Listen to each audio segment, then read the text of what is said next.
আসসালামু আলাইকুম এভরিওয়ান। সবাই কেমন আছেন?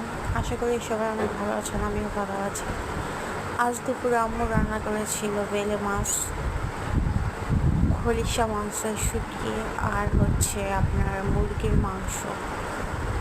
তো আমি প্রথমে ভাত নিয়ে নিলাম, তারপর বেলে মাছ নিয়ে নিলাম। বেলে মাছটা আম্মু রান্না করেছিল পেঁয়াজ, কাঁচামরিচ, টমেটো দিয়ে চচ্চড়ি টাইপের, বেশ মাখো মাখো একটা তরকারি। এটা দিয়ে খেলাম, খুব মজা হয়েছিল মাছটা। এরপর আমি নিয়ে নিলাম সে খলিশা মাংসের শুটকি, এটা দিয়েও মাখিয়ে বেশ খাইলাম, খুব মজা হয়েছে এটাও।